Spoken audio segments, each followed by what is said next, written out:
இதில் இப்போ தமிழக அரசியல் பரபரப்பாயிடுச்சு. இனி 26 தேர்தலை நோக்கி எல்லாரும் காய்களை நகர்த்த ஆரம்பிச்சிட்டாங்க.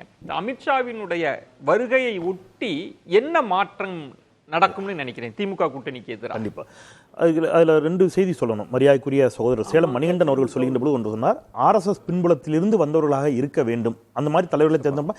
அது அப்கோர்ஸ் அவர் சொல்ற கருத்துல ஒரு விஷயத்துல நான் உடன்படுறேன், ஒரு விஷயத்துல மட்டும் எனக்கு ஸ்லைட்லி முரண்பாடு இருக்கு. பாஜக பொறுத்தளவில் யார் தலைவராக்குவாங்கன்னே தெரியாது, திடீர்னு யார் வேண்டுமானால் ஆக்கலாம். அதில் எல்லோருடைய கருத்துலையும் தான் ஏன் நானும் உடன்படுறேன். யாரை ஆக்குவாங்கன்னு எனக்கு தெரியாது, அதனால அவர் சொன்ன சாய்ஸாகவும் கூட இருக்கலாம். ஆனால் ஒரு விஷயத்தில் நான் எனக்கு ஒரு டவுட்டாகவே கூட கேட்குறேன். நேற்று அண்ணாமலை சொன்னதுலேருந்தே கேட்குறேன், அண்ணாமலை தன்னை எந்த இடத்துலையும் ஐடியாலஜிஸ்ட் இல்லைன்னு சொல்லிட்டார். நேற்று ஐடியாலஜிலாம் இல்லைங்க, நான் அதை பார்த்துலாம் வரல. ஆர்எஸ்எஸ் பின்புலம்லாம் இருக்கிறதா மோடியை பிடிக்க நான் வந்தேன்னு மட்டும் சொல்லிட்டார். அப்போ அவர் தீவிர ஆர்எஸ்எஸ் காரரோ பெரிய ஐடியாலஜிக்கலோ ஆர்எஸ்எஸ் ஐடியாலஜி உள்ளவரோ இல்லை என்று அவரே மறுத்து விட்டார். அப்படி ஒருத்தரை 10 வருஷம் 8 வருஷம்லாம் இப்போ கணக்கு சொல்கிறாங்க. அண்ணாமலை எத்தனை வருஷம் கட்சியில் இருந்தார்? அவரை டைரக்டாக ஆக்க முடியும் என்று சொல்லிக்கிற பொழுது இவர்கள் குறிப்பிட்ட இந்த 10 வருஷம் 8 வருஷம்லாம் இன்றைக்கி வந்திருக்குது. பட் இவங்க தேவைப்பட்டால் அதை மாற்ற முடியும். அது மாற்றவே முடியாத அரசியல் சாசன சட்டத்தையே மாற்றுறாங்க, அதனால் இதை மாற்ற முடியாதெல்லாம் ஒன்றும் இல்லை.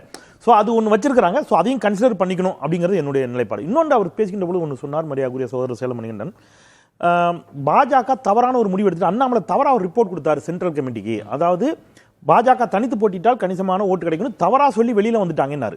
அதை நான் எப்படி புரிஞ்சுக்கிறேன்னா, அப்போ பாஜக தான் அதிமுக கூட்டணி முடிச்சது, அதிமுக பாஜக கூட்டணி முடிக்கல. அப்படியா?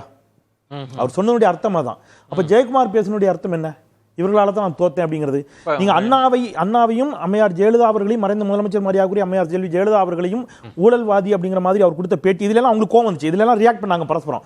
இந்த கோபத்தால தான் கூட்டணி முடிஞ்சது நாங்களாம் நம்பிக்கிட்டு இருக்கின்ற பொழுது, இல்ல அதிமுகவா கூட்டணியை முறிக்கல, பாஜகவா தான் கூட்டணி முறித்தது அப்படிங்கிற ஒரு சந்தேகம் வருதா அப்படிங்கிறது ஒன்று.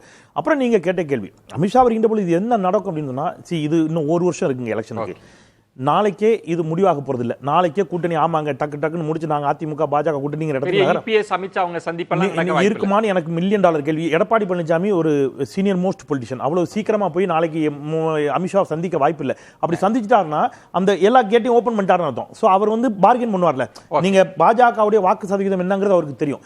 அவர் சொன்னது ஒண்ணு உண்மை. சேலம் மணிகண்டன் சொல்றது என்னன்னா, நீங்க வந்து அது நாடாளுமன்ற தேர்தல் வாக்கு ஒப்பிடக்கூடாது, சட்டமன்றத்தில் 2.2 தான் 2.6 தான். அப்ப அவர் என்ன நினைப்பாரு, பக்கத்துல வரட்டும், பாஜகவுக்கு எவ்வளவு தொகுதியை குறைக்க முடியுமோ உங்க வாக்கு சதவீதத்துக்கு என்னவோ அதைத்தான் எடப்பாடி பழனிசாமி கொடுப்பாரு. நீங்க நாளைக்கே போய் அமித்ஷாவை பார்த்துட்டாருன்னா நீங்க வந்து அந்த இடம் சேலம் மணிகண்டன் நாளை என்ன நடக்கலாம்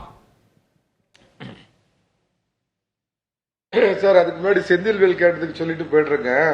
அண்ணாமலை அவர்கள் கொடுத்த சில இன்புட்ஸ்னால தான் அவரை ஃப்ரீயா அடிச்சு ஆட விட்டாங்க. அவர் என்ன சொன்னார்னா, நாம எக்காரணம் கொண்டும் அதிமுகவோடு கூட்டணி வேண்டாம், தனித்து நின்றாவே நம்ம இவ்வளவு பெரிய உயரங்களை தொட முடியும் அப்படிங்கறனால தான் அவர் பாத்தீங்கன்னா அண்ணாதுரை அவர்களையும் அம்மா அவர்களை பத்தியும் ரொம்ப பேசுனதெல்லாம் பாஜக ஆரம்பத்தில் கண்டுக்காம விட்டுருச்சு. ஆனா ஏஜென்சி ரிப்போர்ட்லாம் திரும்ப வந்ததுக்கு அப்புறம் வடக்குல கொஞ்சம் சரிவு இருக்குங்கிறப்ப பல முறை அவர்கள் எடப்பாடி பழனிசாமி மீண்டும் கூட்டணியை புதுப்பிக்கிறதுக்கு முயற்சி பண்ணப்பையும் அப்ப எடப்பாடி பழனிசாமி ரொம்ப தூரம் விலகி போயிட்டு இனிமேல் ஆகாது, கதம் கதம் அப்படின்னு முடிச்சா இருக்குது. அவருக்கு புரிய வைக்கிறேங்க. சார், நாளைக்கு என்ன நடக்கும் அப்படின்னு கேட்டீங்கன்னா, இன்னைக்கு நிறைய மிட் நைட் மீட்டிங் நடக்குது சார். அமித்ஷா வந்து ஒரு ராக்கோலி அப்படின்னு செல்லமா அவர் சொல்லுவாங்க. சோ இன்னைக்கு நைட்டு ஒரு 11 மணியில இருந்து அவர் 10:30 தான் வர்றார். விடிய காலம் ஒரு 3-4 மணி வரைக்கும் எனக்கு தெரிஞ்சு ஒரு 7 முக்கிய பிரமுகர்கள், அம்மா கிட்ட உதவியாளராக இருந்த ஒரு முக்கிய பிரமுகர் உட்பட எல்லாருமே சந்திக்கிறாங்க. இதுல என்னன்னா சார், ஒரு விஷயத்த உங்களுக்கு நான் பிரேக்கிங் நியூஸா சொல்றேன்.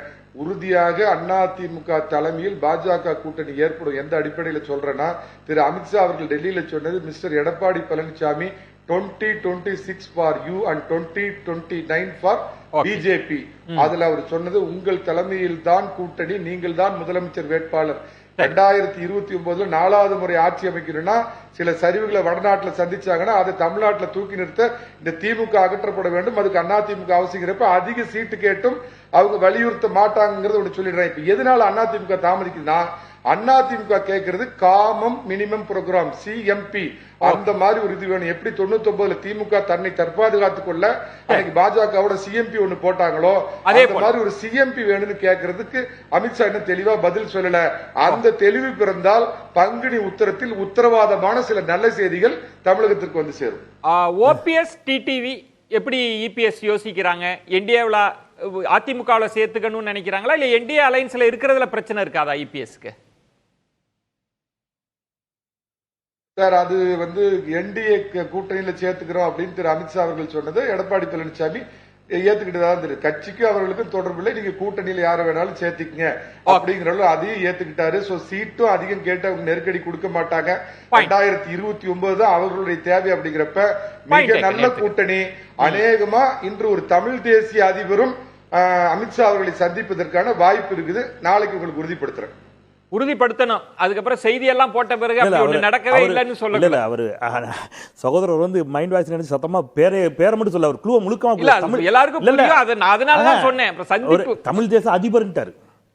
பேரே அது சரி ஒரு நாசுக்கா சொல்லி இருக்காரு. எல்லாரும் புரிஞ்சிருச்சு சார். பாப்போம் என்ன ரவீந்திரன் துரைசாமி இன்னொன்னு சொல்லிடுறேன். செந்தில்வேல் உங்களுக்கு பிடிச்ச இன்னொரு செய்தி சொல்லிடுறேன். சொல்லுங்க சார். செந்தில்வேல் உங்களுக்கு பிடிச்ச இன்னொரு செய்தி. இந்திய தேசியம்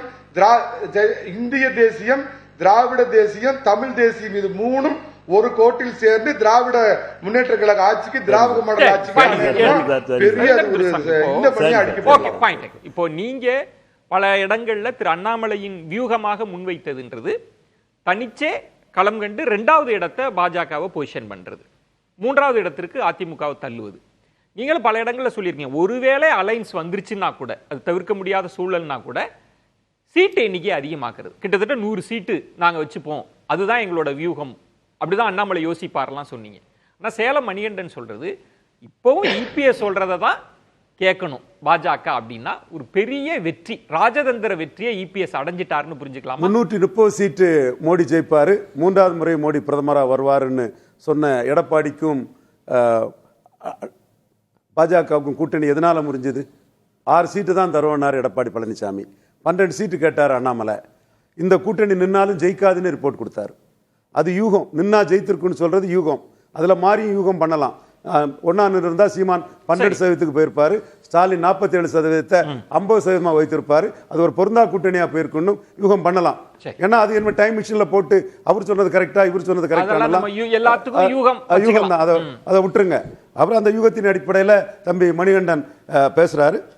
இப்பவும் அவர் விருப்பத்தை சொல்றாரு. என்ன வருதுங்கிறத நாளைக்கு பார்ப்போம். இல்ல அவர் சொல்றது இபிஎஸ் மணிகண்டனோட சில இதுகள்ல வந்து நான் இன்னர் சைடுல இன்ஃபர்மேஷன் நான் அவரு கிரெடிபிலிட்டி நிக்கணும்னு பேசக்கூடியவர் தான். அதுக்குள்ள நான் அந்த இடம் தான் நான் ரொம்ப நுணுக்கமா கேட்டது. அதனால கரெக்ட்டா நடந்துன்னு சொல்ல முடியாது. பட் கிரெடிபிலிட்டியை யோசி பேசக்கூடியவர் தான். அதுதான் எல்லாரும் என்ன சொன்னாங்கன்னா அமித்ஷா அவர்கள் தான் இன்றைக்கு சொல்ற இடத்துல இருப்பாங்க.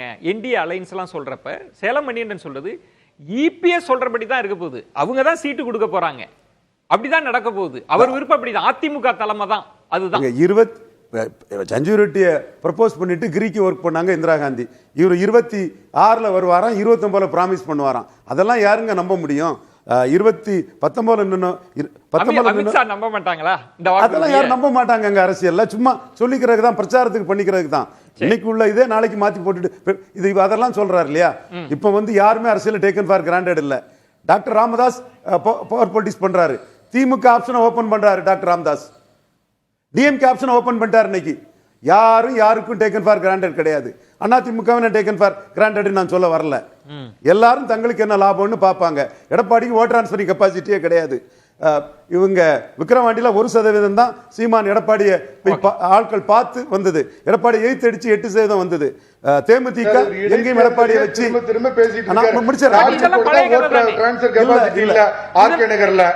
இல்ல இதெல்லாம் பழைய கதை. ஆனா இன்னைக்கு வந்து யார் கை ஓங்கி இருக்குன்னு ஒரு கேள்வி இருக்கு. இல்ல நான் இப்போ என்டிஏல இருக்கக்கூடிய பாமகவே திமுக ஆப்ஷனை ஓபன் பண்ணிட்டாங்க. ஓகே, வட தமிழகத்துல பாஜகவை நம்பி இல்ல, திமுக என்டிஏவும் வீக் ஆயிடுச்சு. அதான் செந்தில் சொன்னாங்களே.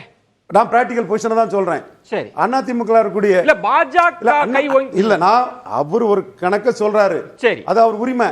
நான் சொல்றதுக்கு தரவுகளோட சொல்றேன். நீங்க சொல்றீங்க சார். என் கேள்வி இபிஎஸ் கை தான் இன்னமும் ஓங்கி இருக்கு, இபிஎஸ் டேர்ம்ஸ்க்கு தான் பாஜக அவர் அது கிளைம் வைக்கிறாரு. சீயிங் இஸ் பிலீவிங், அதை விட்டுறேன் நான். பட் இபிஎஸ் கூட இருந்த தேமுதிக டிஎம்கே ஆப்ஷன் ஓபன் பண்ணி இருக்காங்க. என்டிஏ கூட இருந்த பாமக திமுக ஆப்ஷன் ஓபன் பண்ணி இருக்காங்க. ஓகே, அங்க இருந்த புதிய தமிழகம் விடுதலை சிறுத்தை எங்க போவோம்? நீங்க சொல்லுங்க, விடுதலை சிறுத்தை எந்த பக்கம் போவாங்க? விடுதலை சிறுத்தை பாமக ஒரே திமுக அணியில் இருக்குமா? விடுதலை சிறுத்தைகள் கண்டிப்பா அதுக்கு பதில் பாஜக சொல்லுங்க. நீங்க வர சொல்றதுக்கு மாட்டாங்க. நான் எதிர்கேள்வி கேட்கிறேன். பாமக அந்த பக்கம் போனா விடுதலை சிறுத்தைகள் எந்த பக்கம் இல்ல, போகும் சொல்லுங்க சார். அவசரப்படாதீங்க. அது ஒரு முக்கியமான கேள்வி அந்த தான். இடத்துல- விசிக அங்க இல்ல, நம்பகமான correct. அலைன்ஸ் அது. அந்த இடத்துல விசிக தான் பாஜகவை எதிர்த்து லாக் ஆகுறாங்க. ராமதாஸ் காங்கிரஸ் கூட இருப்பாரு, பாஜக கூட இருப்பாரு.